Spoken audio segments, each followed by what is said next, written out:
Paper shredding has become a big need in our city. Destroying old documents, details on a new resource available at the Coon Rapids Recycling Center.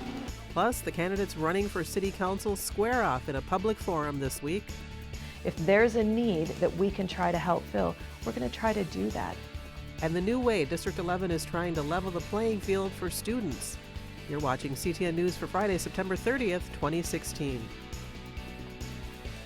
Thank you for joining us. More on those stories in a moment, but first, a possible breakthrough in the Illini nurses strike, which is nearing the 4-week mark. Illini nurses will vote Monday whether to accept or reject a new proposal on the table following 3 days of talks this week. Health insurance changes have been the main sticking point in negotiations. Under the latest offer, no changes will be made to the two most popular union copay health plans through the 3-year contract, and cash incentives are being added for employees willing to switch to Illini's high-deductible health plans in 2017 or 2018.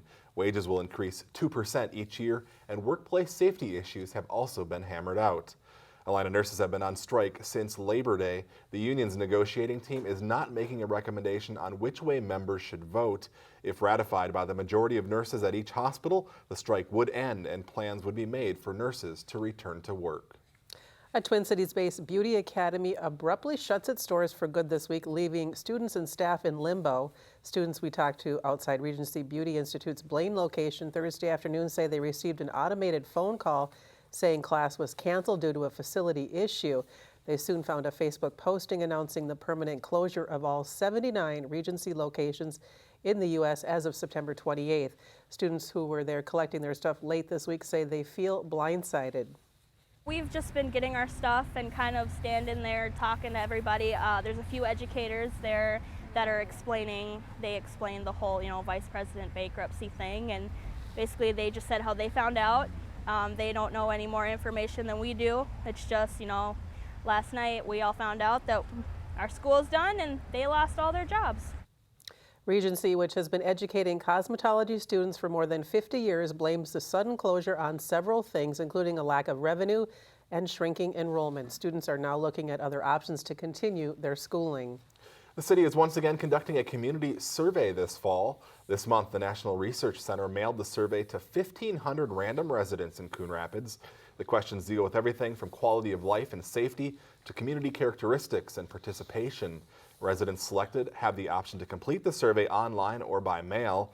The results will be presented to the City Council early next year. How would you react to a developer who wanted to fill in a wetland to build a commercial establishment? Candidates running for several seats on the City Council squared off in a public forum Wednesday night. Candidates running for Wards 1, 2, 4, and at large all took part in the session sponsored by the local chapter of the League of Women Voters. If you missed it, we'll be playing it back in the coming weeks on our government channel. Absentee voting for the general election is off to a busy start. On the first day of absentee voting last Friday, close to 50 people cast their ballot in Coon Rapids, and it's been steady ever since. This is the first presidential election where you don't need an excuse to vote early. All eligible voters can do so. Voting booths are set up in the lobby of the Coon Rapids City Center. Ballots can be cast in person through November 7th. The city is in need of more judges for the November 8th election. They are paid positions, averaging $9 per hour. A 2-hour training session is required, but it can be done online. Students ages 16 and 17 can also serve as elected judges after school. For more information, call the city clerk, 763-767-6493.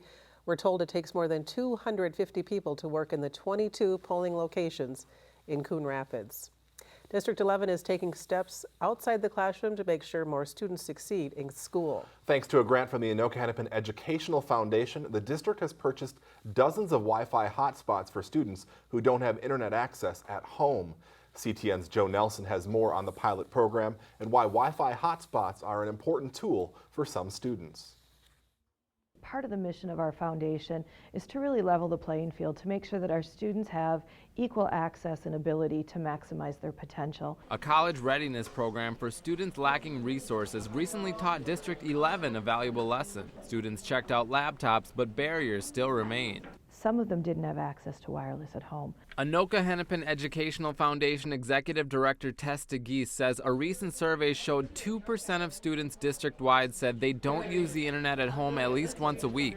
She suspects they don't have access. 2% doesn't sound like much, but for the largest school district in the state, if that number stays consistent, that's 234 high school students and 41 at Coon Rapids High School alone without home internet access. It really puts them at a significant disadvantage. A new program launching this fall will try to close that gap. The Educational Foundation decided to invest about $11,000 in Wi-Fi hotspots, which paired with laptops will allow students to access the internet through cell tower signals at their home for free. It's so affirming to know that we can make this kind of a difference. We're really hopeful that parents see this as another way of us to give their students and their children an opportunity to have that anytime, anywhere learning. 33 hotspots will be available, with 5 at each traditional high school and 2 for each alternative school starting in November. What we're really excited about is that we can provide this in their home in a setting that's comfortable to them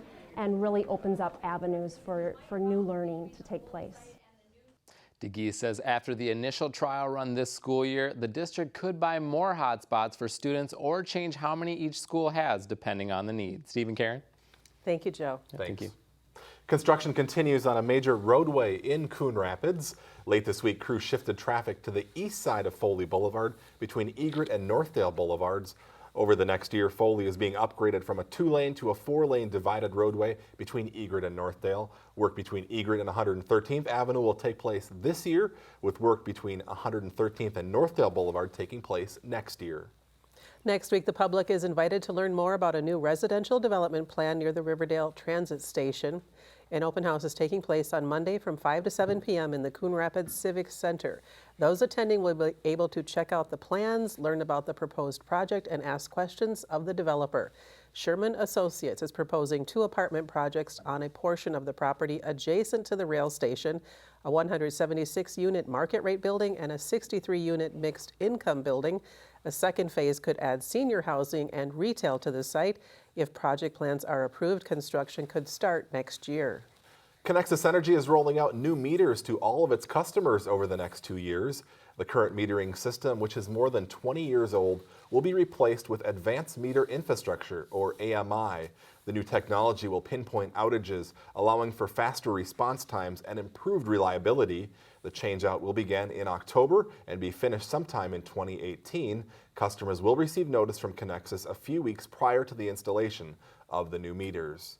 The city is planning to transition to more energy-efficient street lights. At a work session in August, the City Council agreed with a staff plan to move from the current high-pressure sodium fixtures to LED street lights. The change would be made at the same time as street reconstruction projects or when the replacement of a current light or pole is necessary. LED lighting is expected to give the city energy savings between 45% and 65%, as well as maintenance reductions of around 70%. There's relief for residents in the city who need to have documents shredded but don't want to wait in line at the monthly collection. 2 new paper shredders are up and running at the Coon Rapids Recycling Center. Nearly 5 tons of paper was shredded at the monthly shredding events this year, which is a big increase over 2015. Thanks to the 2 machines, residents can now manage their shredding needs more easily and on a weekly basis. We've had our eye on some shredders for some time now, and we were able to work it in with the budget and get things there. So the idea is to eliminate the monthly shredding and have shredding every time we're open. Residents can use the self-serve paper shredders during regular business hours. Recycling center staff ask that you remove things like paper clips and rubber bands. Residents are also asked to limit their shredding to 1 box of paper per visit. It is time for a quick break, but still to come on CTN News, the winners of this year's city photo contest. Plus, men in high heels help raise money for a good cause. Also ahead, a big honor for the Halloween capital of the world as the Postal Service debuts its latest stamps. Just to come out here and put the time in, and it'll work out for you. And some Minnesota Vikings players make a stop in Coon Rapids. Details on their visit coming up. One of my friends is living on the street. I know someone who can help. Trust the National Runaway Switchboard. If you're having a hard time, get online or call to chat now.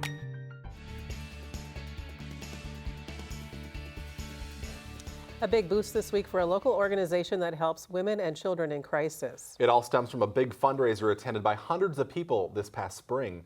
On Tuesday, the Walk a Mile in Her Shoes Committee for Anoka County presented the Alexander House with a check for more than $29,000. Back in May in Anoka, more than 500 people took part in Walk a Mile in Her Shoes, which is an international men's march to stop rape, sexual assault, and gender violence. All participants, including the men, were encouraged to wear high heels for the walk. The money will be used to help victims of domestic and sexual violence. The Coon Rapids Rotary Club is hosting a fundraiser of its own next week. The Bunker Hills Event Center will be the site of the Rapids Sampler. There'll be food sampling from Kendall's Tavern and Chop House, also craft beer tasting with a dozen different beers, some from Anoka County like 10K Brewing. Proceeds from the evening will go to a youth impact event being planned later this year at Coon Rapids High School. And we're really going to feature the patio here at the Bunker Hills. Try to get it to be an outdoors event, fireplace, heaters, craft beer, and fall focused with the pedal pub riding on the cart paths. And make it more of an experience, a food and beverage experience, rather than the traditional fundraising event. The Rapid Sampler will be taking place Thursday, October 6th, starting at 6 p.m. at the Bunker Hills Event Center. In addition to the craft beer, wine, and food tastings, there will also be a silent and live auction. For tickets, go to the Bunker Hills Event Center's website. Coon Rapids youth football players had a chance this week to learn some skills and drills from some of the very best in the game. Minnesota Vikings players, past and present, took part in a mini camp for CRAA players on Tuesday night. And as CTN's Jordan Rylant shows us, the Vikings players taught these young athletes skills both on and off the field. Get it down, you step on your step. It was Tuesday Night Lights in Coon Rapids. Too easy? Oh, we'll see. Over 100 football players from the Coon Rapids Athletic Association caught, tackled, and snapped with some of the game's best as they partnered with Minnesota Vikings players, both past and present. It's just fun to come up here and you maybe show them how to snap the ball a little bit and just watch them have fun. And for these kids, playing on the high school football field, taking instruction from names like E.J. Henderson and Chuck Foreman was like a dream come true on the gridiron. It's awesome, yeah. And even though these kids may not understand exactly who is coaching them, Joe Montana taught us how to snap and hold the ball. They are more than happy to listen. Or I hold it with the laces up. I don't know how many of the kids understand the Vikings piece of it, but the adults certainly do, and so it's a great thing for the whole community. And after all the coaching on the field, the best advice came from a former Minnesota Vikings running back and current substitute teacher. Never let anybody define who you are, because only you can do that. In Coon Rapids, Jordan Rylance, CTN News. Looks like a lot of fun. The Coon Rapids High School football players also took part in the mini camp. In addition to Chuck Foreman and E.J. Henderson, Vikings alum Ted Brown also attended the event. After a successful inaugural year, a special day for our four-legged friends returned to Riverview Park this month. Last weekend, hundreds of people and their furry friends attended the second annual Love My Pet Fair.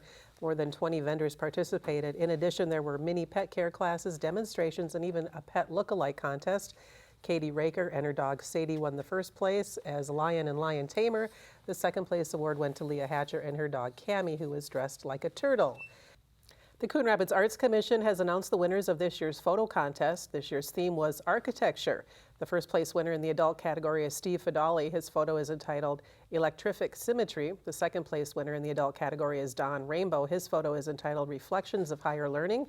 And in the youth division, Maddie Gass took home the first place award. Her photo is titled Double Vision. In addition to the bragging rights, all three winners take home a cash prize. We're pleased to report that CTN has received 5 national awards from the National Association of Telecommunications Officers and Advisors.